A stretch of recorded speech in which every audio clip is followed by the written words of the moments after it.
The United States has a bunch of problems. Russian oil and gas, the cheapest form of energy. So whichever industrial power centers that they connect to by pipeline will have industries that prosper and basically put everybody else out of business. Russia being in the heartland of Central Asia, Chinese energy integration is so much more cost competitive globally that the other industrial power centers are probably going to have to also integrate. Japan's been having energy production in Sakhalin Island. Germany had the Nord Stream pipeline, but they also had the South Stream pipeline going through the Black Sea. And wherever there is a Russian or Chinese infrastructural project, there happens to be war, tension, color revolutions all the way around Eurasia. That is causing a big problem for the United States in losing its allies. And also, whoever integrates then pays in rubles, and then there's nobody to support our $34 trillion in debt, and everything just collapses. Hello, everybody. Welcome to the Energy Newsbeat podcast. My name's Stuart Turley, President and CEO of the Sandstone Group. There is a lot going on. This is about the third or fourth in a series that we've got going on with George with Geostrategic Consulting. And I mean, it is a lot of fun. But I'll tell you what's even wilder is when you sit back and take a look. We just had the election. With the election, President Trump has learned a lot from his first go around, and that is the transition team is now being funded entirely privately, and it looks like it is off. I am 300% pick with 90% of the folks he's picking out there. Absolutely phenomenal. But as we get ready for this show today is going to be around Syria and the post-Cold War Eurasian natural gas wars.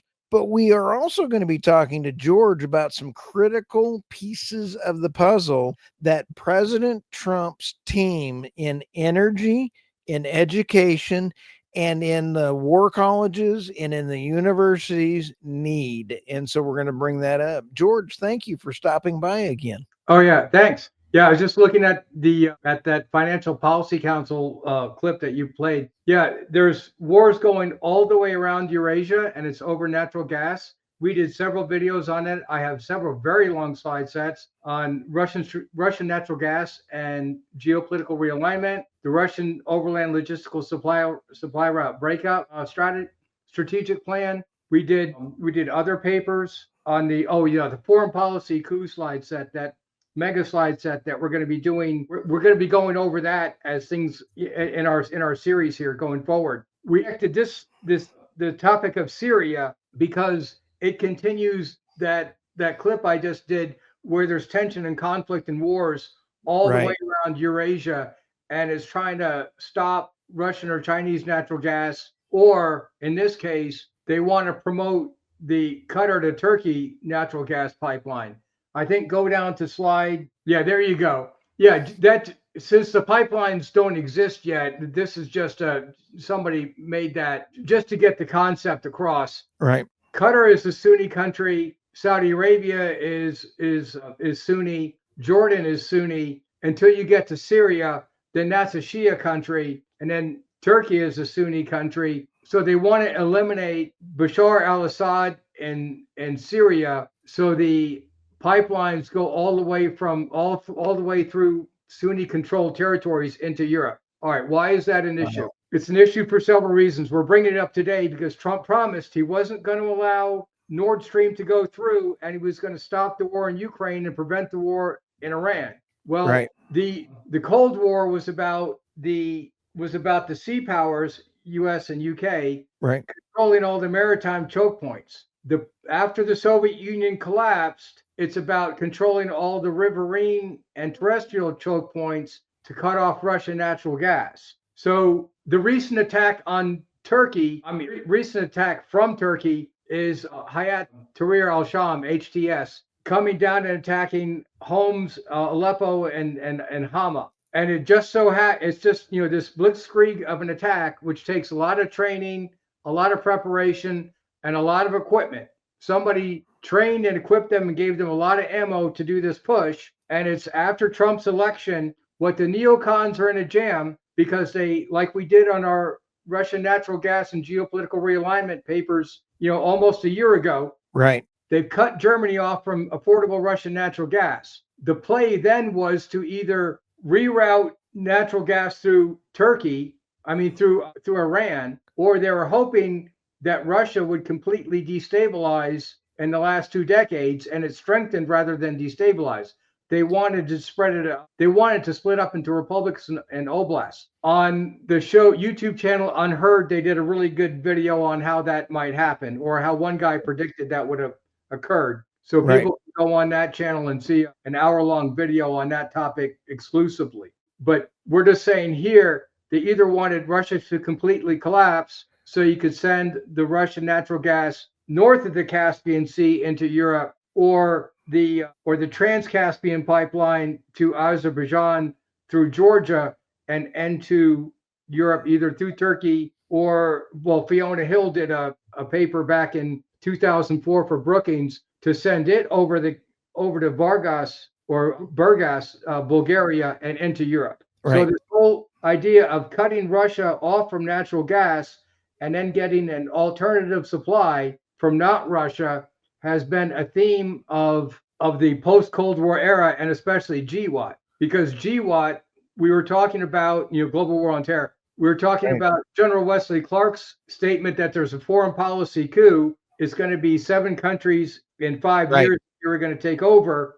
We're already in Afghanistan, so it's a total of 8 countries. In geographical order, not the order that he mentioned them, was Lebanon, Syria, Iraq, Iran, and Afghanistan. And then Libya, Sudan, and Somalia in North Africa. We'll go over that towards the end of the slide set. But right now we're talking about Lebanon, Syria, Iraq, Iran, and Afghanistan. And then remember, the Arab Spring was taking over the rest of the countries in North Africa, plus Jordan and Saudi Arabia. So the plan was really, to go from regime change destabilization during the Brzezinski, Stansfield-Turner era to regime change nation building during global war on terror, which failed. Then with the pullout of Afghanistan, it's back to the Brzezinski era regime change destabilization programs. So even the Arab Spring was part of that. That's in the Monaco, Middle East, North Africa, Central Asia, the Monaco. In Europe, it was to move the EU and NATO eastward to erect huge trade tariff barriers and non-trade tariff barriers, because they want to take over the whole European peninsula and block Russian trade, so Russia can't trade its natural gas for wealth and rebuild their military and rebuild their economy. And it's to keep the old trilateral commission of Rockefeller in 1973 of getting North America, improving the alliance between North America, Western Europe, and Japan. So the Western European NATO program, that with Lord Ismay, he was talking, when it started, to keep the Soviet Union, or Russia now, out of Europe, to keep Germany down in Europe, and to keep the United States in Europe. Okay. Can I ask this question? Because this is relative to this week. This past week, Chancellor Olaf with Germany called Putin 3 times and said he's really having a discussion on possibly getting some of there's still the one Nord Stream pipeline that's in existence. And the deindustrialization has happened to Germany, and they have either got to get cheap Russian gas, or they're going to finish deindustrializing, which means he gets voted out. Right. I did videos back when Nord Stream collapsed, and we were writing about it on Telegram. The AfD and the populist movements were increasing in Germany during the fall. As it was going to get cold and the energy prices are going up, Russia wasn't collapsing. So yes, and then all of a sudden, the Nord Stream had the explosion. So somebody wanted to keep the democratic process from occurring in Germany, and it happened to blow up. Now, it doesn't matter where Russian natural gas pipelines blow up, in Russia, outside of Russia. They want to stop a few things. They want to stop Russian natural gas going to Western Europe, because they want to stop what I call the diamond integration. And then B, they want to stop Western Europe. It really is Germany, from paying in rubles. And then C, leaving the Western Trilateral Alliance. Right. And we did videos on the Kennan's original 5 power center doctrine. I think that's well, I'll explain that on map 2. Okay. Okay. Yeah, there you go. Okay, the original Kennan 5 power center doctrine was the United States in position number 1, connected to Western Europe in position number 2 on this map, and the first island chain strategy in position number 3. And this one includes Japan and South Korea, but also Taiwan and the Philippines today, whatever the first island chain strategy is. Got it. So that was Kennan's 1947 long telegram and his 1950 X article. It started out as something else, but it ended up on as depicted by these 5 power centers. It kind of evolved over time into that. The Trilateral Commission of David Rockefeller in 73 was focused on keeping the United States alliance of the 3 powers, possibly peeling China off, which has massively backfired. And Brzezinski in the Grand Chessboard talks about that. Totally backfired. China has integrated with Russia. So as John Lewis Gaddis Kennan argued, and Matlock also recently, well, they died, but well, Gaddis is still alive. That's pushed China and Russia together. So then moving NATO east and then starting proxy wars and color revolutions all around Eurasia is to block Russian natural gas. Because like I said in the opening clip, Russia and China are already integrated with Power of Siberia 1 for the past several years. Right. And that pipeline, there's more oil and gas fields feeding into that pipeline system. So it's getting stronger. Yep. China is having an economic downturn because of gross mismanagement with the Evergrande collapse, and they got other problems. Right. So they can't pursue the Yamal Power of Siberia 2 plan. But Russia is trying to push that themselves. China was trying to push the cheaper plan of having Russian natural gas tie into the pipeline system in Kazakhstan and Uzbekistan. But Russia doesn't want to go for that because, they're selling the same product. Oh, yeah. Okay, so Russia wants to route it through Mongolia and then down into Urumqi and then feed into the Chinese natural gas pipeline that way. So their natural gas stays completely separate from the Caspian Sea region, oil and gas, because they probably think they're going to get cheated that way. But yeah, well, there's a strength in bypassing that system for longevity of not being attacked. Right. The U.S. Office of Security Cooperation has a major presence in Uzbekistan. So that's why Russia's trying to avoid Tashkent by all means necessary. Yeah, that's occurred there. I was watching, what was it? American Satrap has a really good geopolitical channel on YouTube. Cool. And he was going over Zbigniew Brzezinski's Grand Chessboard of trying to access Central Asia through Georgia, which they did the color revolution in Georgia earlier. Now it's been reversed to get to Azerbaijan to build the Trans-Caspian pipeline into Turkmenistan to get into Uzbekistan and then to all the stands. You're trying to access all the oil and gas and ship it to Europe where it doesn't go through Russia. So yeah, that's why you get into the whole problem now is if the AFD is rising in power, the more energy prices go up and the more the deindustrialization process increases in Germany. And then for that, and when you get into Austria, they're still buying Russian natural gas through the Druzhba pipeline. But I think that ends in a few months. I think once that contract ends, I think Russia is going to want it renegotiated in rubles. Right. Then the problems, they're going to go ahead. Maybe it already is negotiated in rubles. I know the Ukrainian contract is coming up in December. And I think that the Ukrainian contract coming up in December is one of the key reasons that I think that phone call was going on with the chancellor, because if they don't renew that contract, then I'm sure Putin is going to want it in rubles, and that's going to change the whole dynamic of that pipeline.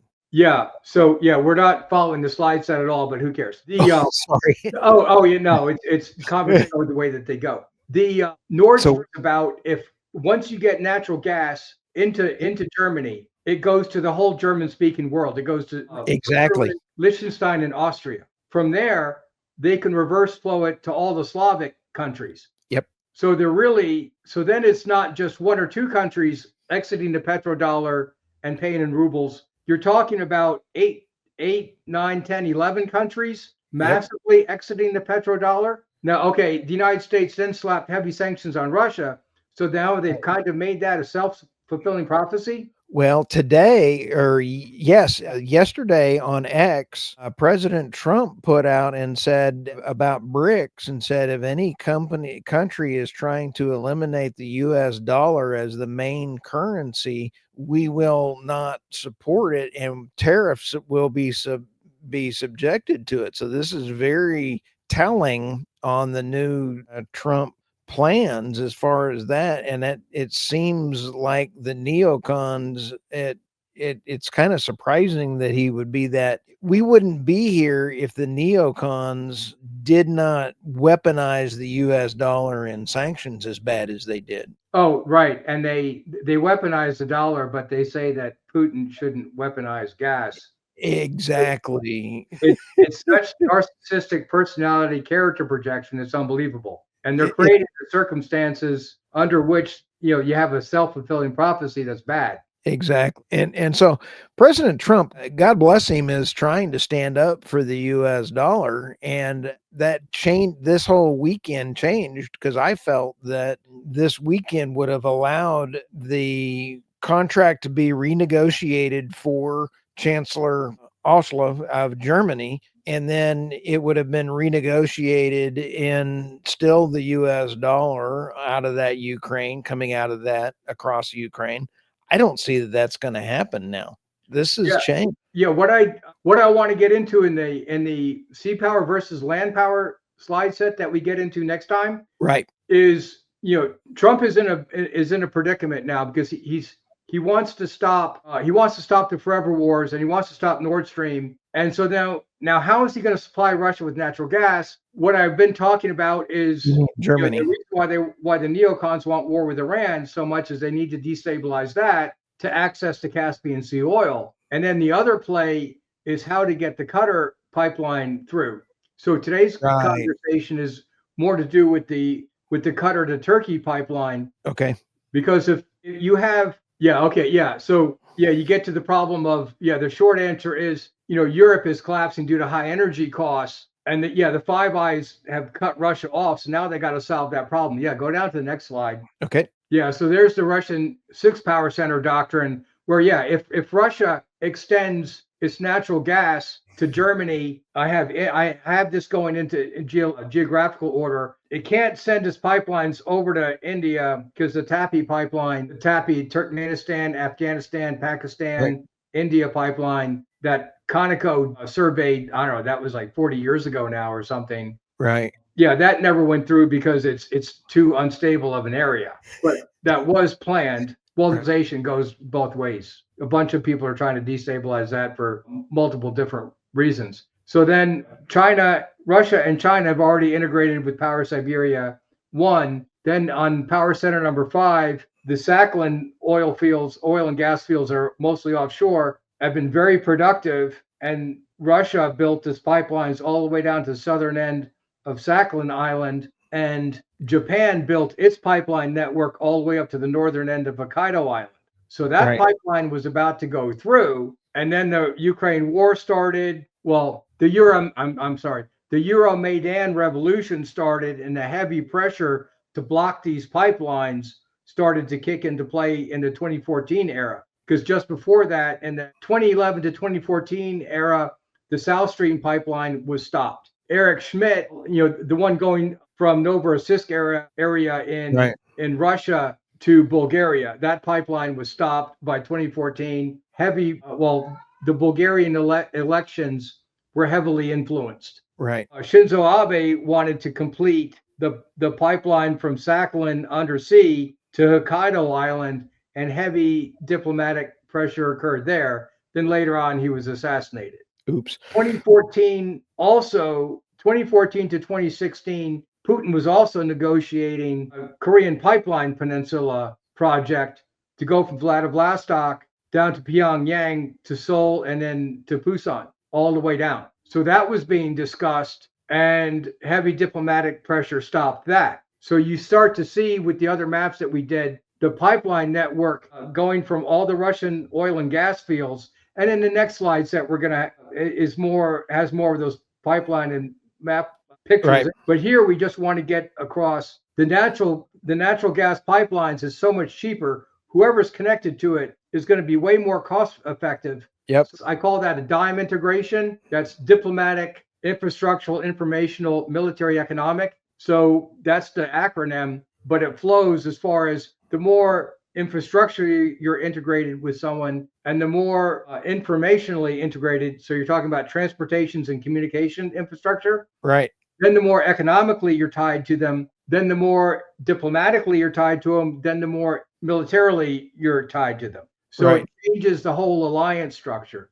Oh yeah, you got your Daniel Yergin book up there. You said you talked to him. I talked to him several times while he was interviewing David Blackman on the energy question, and I was fortunate enough to produce those. And Daniel Yergin is a cool cat. I've read the book. It's pretty amazing. Yeah. So I try to post as many books because this is Energy Newsbeat that I'm not the only one talking about this. No, Yeah, you're the only one though that's putting all the pieces of the puzzles together. That is just amazing. Yeah. Okay. Yeah. There's a picture of Daniel Yergin. Yeah. So I'm adding the sea power versus land power strategy because we need to do a series of videos on the Fox News people because the Fox News anchors because they keep up this just it's really a childish narrative that Putin is attacking for no reason. He attacked Ukraine for no reason. Everything. He's crazy. He needs a psychological exam. Well, no, if you look at oil field and pipeline maps and understand the geopolitics and an economic geopolitics military integration method, the kind that I do, well, then it's like, no, it's all about energy and logistical supply routes. Yep. They are getting it wrong. Yeah. So, absolutely wrong. And then what we were talking about, if you look at, Tulsi Gabbard or Joe Kemp, the tier 1 ISA operator, the special forces operator, we'll call it that. I don't know what. Okay. So, or Lieutenant Colonel Scott Mann on the Sean Ryan show. Yeah. None of them really understand. None of them have the big geostrategic picture as far as the land power encirclement the sea power encirclement versus land power overland logistical supply route integration strategies.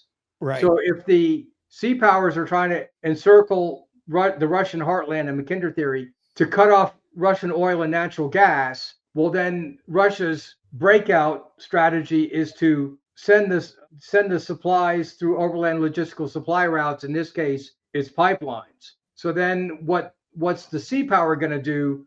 Now they got to go on land and control the riverine choke points and the terrestrial choke points. Okay, very good.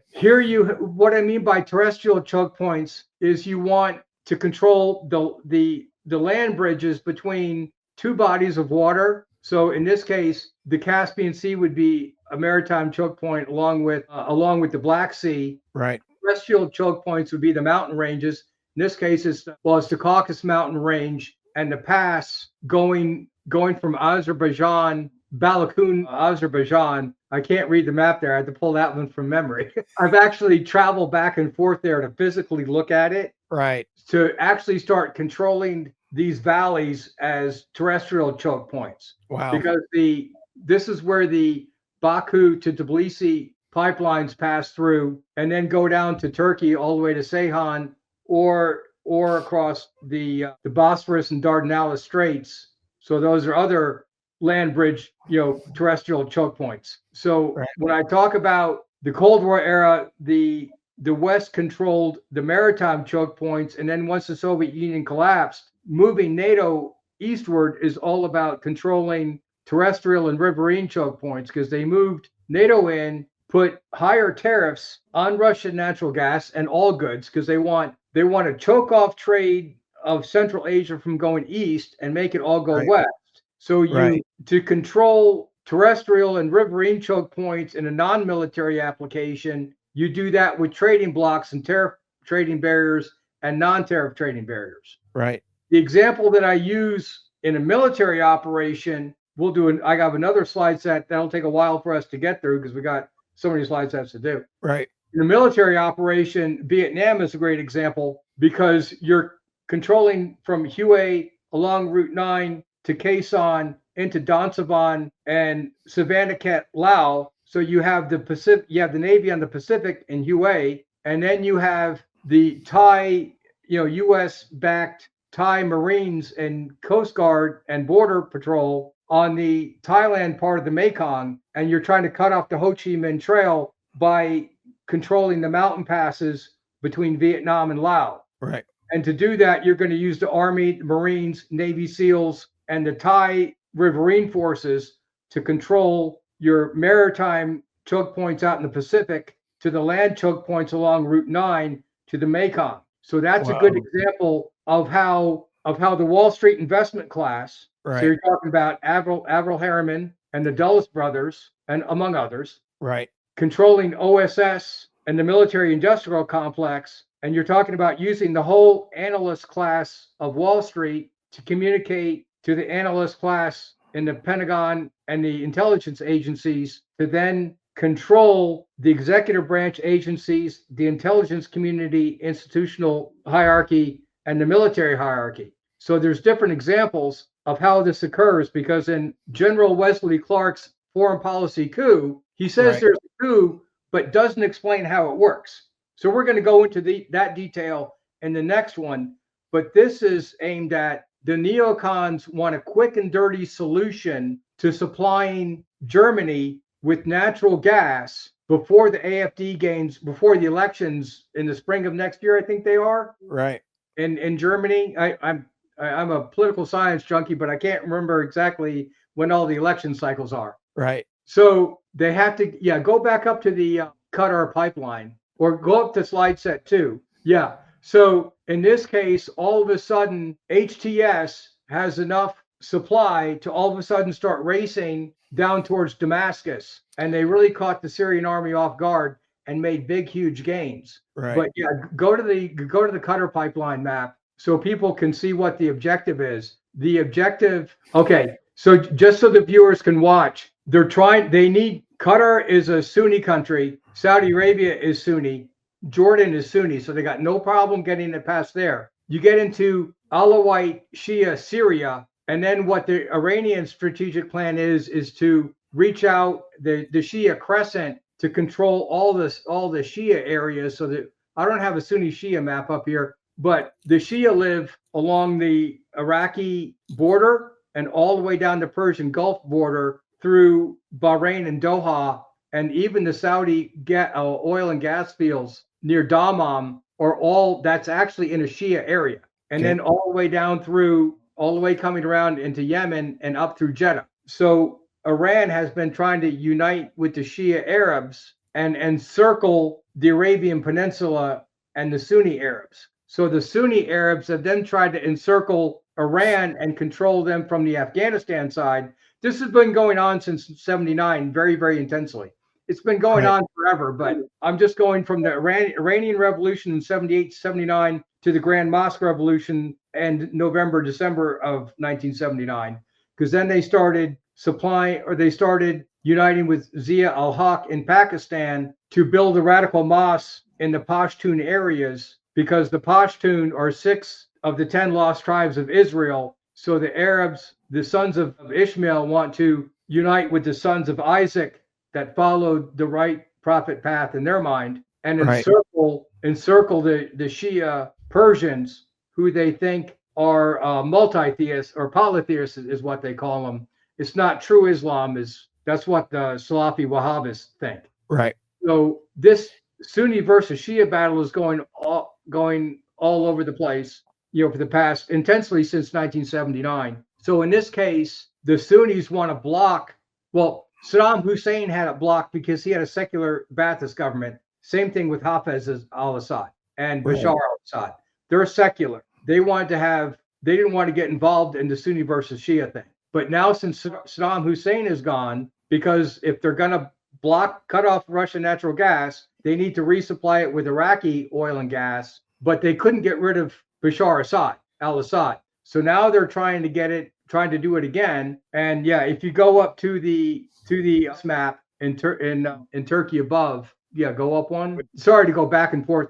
Yeah, this attack is a Sunni group, so it's supported by it's Western backed and Turkish backed because they want to get rid of Assad because Turkey can make a lot of money by completing that pipeline, and then that solves the neocon problem of supporting the Olaf government before AFD. See, that's what happened last year when Turkey announced that they were going to be the natural gas center trading bloc of the world out there. As they announced that last year, and this all now makes sense, as this is rolling through, because that is a very powerful thing. Now, let me ask this. Because the neocons do want it still trading in US dollars just to keep funding their trillions of dollars of debt, they think it's better to allow Iraq and Qatar and all those to sell those through these pipelines rather than the Russian pipeline. Correct. Did I say that correctly? Right. Yeah, we're going to do in the next videos, we're going to go over why that is. This is amazing to me. Now, here's the key thing that we're talking about on this, and this really hit me, George, is that our incoming president is he's not aware of some of these finer nuances when he's looking at these things. And that's what Trump does best, is that he looks at his people and he says, go forth and do this. None of those people have your knowledge of what's going on in there. Correct. I mean, this is a frightening thing for me when I'm over here looking at. Now, I do want to say this. Kash Patel, I am so happy that he is in here. And I noticed that Dr. Patel, Kash's dad, was very happy about that and says, if any Senate members do not approve my son, all the Patels in the U.S. will go on strike, and that'll hurt. I like him. I think that is phenomenal. But we need the Kash Patels out there. We need the Chris Wrights of the world of the energy department to understand the pipelines. We need them to have this knowledge, and even the education department to recreate the war colleges and things. This is critical that this is not anywhere near the president right now. Right. I mean, the people that I shared this with, are as far as I know, aren't going to be included. But yet, President Trump is getting people that, from personal experience, know which deep state actors to get rid of. Please. Okay. Yeah. All right. Get rid of them. Yep. Yeah. So he's got that, but then you have to replace them with people that are actually that know what's going on. Right. Mike Benz has just some great videos of he correlates the censorship in Eastern Europe with them blocking the pipelines. He did that part. He's done excellent shows on that, especially on the Sean Ryan show, but he's done it other places.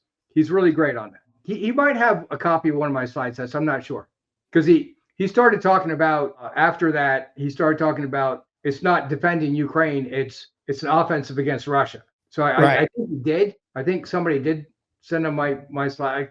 Could be true, or he got it. It would make sense that he did. Now, when we sit back and take a look, George, we've got several more videos coming up. But NATO was, as we talked about, the Fox News folks not understanding the thing, that we sit back and take a look. Brezhnev and Reagan promised there would be no NATO expansion like you just described. The other 8 countries that were added in, 8 to 10 or whatever, have been added in intentionally to choke Russia. But the bodies that are being piled off on the side are Germany. All the other countries are being deindustrialized because of the neocons trying to run this thing. It is visible. Right. The other, I mean, I did this on my old Felix Rex videos. I wasn't, as well polished as I am now as far as the theories. But, since day one, I was talking about, the purpose of moving the EU, eastward is to put a tariff trading barrier because, in military operations, you cover maritime, riverine, and terrestrial choke points with the military branches. Right. In a non-military operation, you do that with trading blocks to erase trading tariff barriers and non-tariff trade barriers. Right. So the Wall Street, ruling class, power of the elites, if you're, the ruling elites, if you're C. Wright Mills, right? Right. They interact. Well, the Dulles brothers were in Sullivan and Cromwell, and Averell Harriman was with the Wall Street law firms too. And then they go into government, and then they control different branches of government depending on what the situation is. So Right. in this case, they took the European Coal and Steel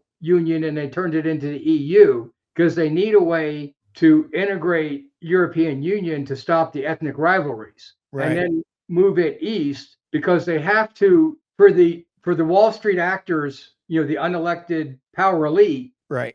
to control things. Well, in the United States, it was done because we went from the Articles of Confederation to the U.S. Constitution and created a federal government. Right. So now they needed to, after World War II, they needed to replicate that same thing. So they created the EU. All right. So then they replicated the agencies. So then if they needed to control, well, back then it was just military intelligence. You didn't have an intelligence community until after World War II or during World War II. Right. But it's the way that they control either the intelligence community or the executive branch agencies, Right. or the military branches. So they had to replicate those areas, those three branches in Europe. So they took the European coal and steel industry, turned it into the EU to become a federal government so they could form a trading bloc to start cutting Russia off from economic access. Wow. Now, the alternative would have been that once I started talking to all along, okay, I wasn't the only one talking about it. I mean, I read it from other people. I had a class years ago and, decades ago on Pilsudski's intermarium plan to unite Poland and Ukraine. And that's been talked about with the Three Seas Association, Three Seas Alliance in the past, 10, 15 years of how to get the Baltics, Poland, and Ukraine coordinated, kind of like the old Lithuanian or Polish empires. That way you have a buffer zone from the Baltic to the Black Sea to the Adriatic Sea between Russia and the West. That was an idea that's floated. By moving NATO eastward all the way to the border, they completed that plan before the Three Seas initiative could be put into effect. Right. So yeah, the purpose is they had people put forth a plan that would have had a peaceful buffer zone between Russia and the West, and the neocons moved the EU eastwards. The EU has Office of Security Cooperation Europe, NATO riders in them. So once you move the EU east, it forbids trade to the east and only makes it so they can trade west. Well, they're trying to block. Russia only has 3 ports, so they're trying to block St. Petersburg, Right. Rostov-on-Don, and then the other one is Vladivostok, all the way on the other side Right.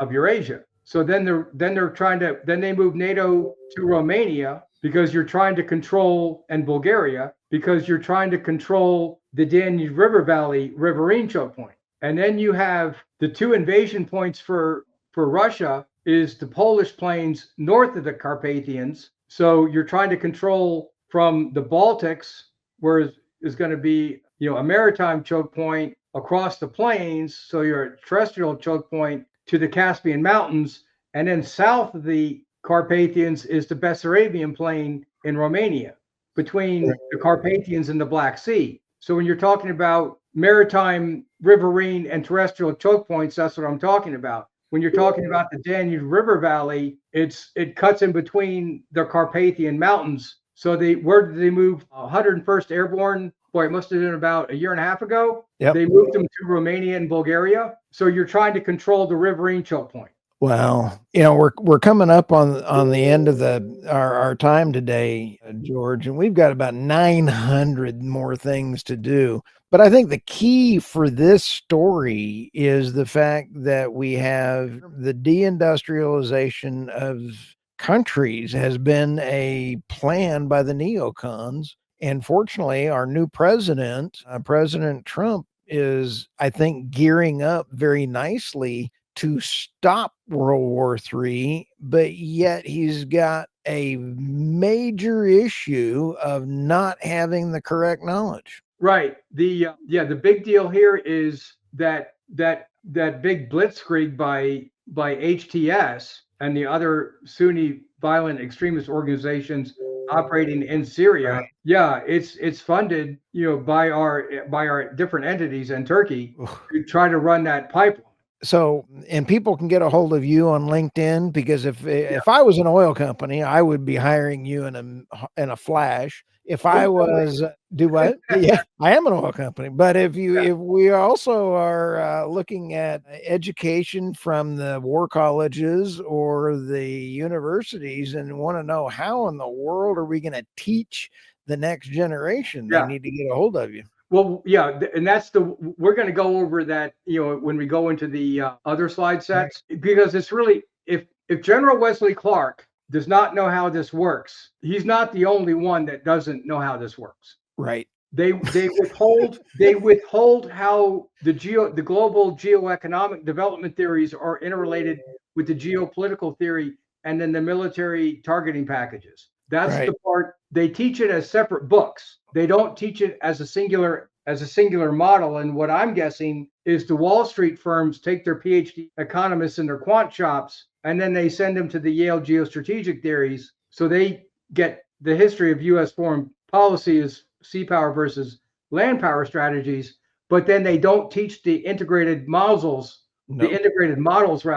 outside of their quant shops. That's what I'm thinking. And then the decision makers, the top 1%ers, I guess, talking about the top 0.001%ers at that point. Right. Then they're funding, they're interacting with the different government and the different think tanks, but they're only telling the politicians what the rhetoric is. Russia is attacking for no reason. They're going to attack any day now.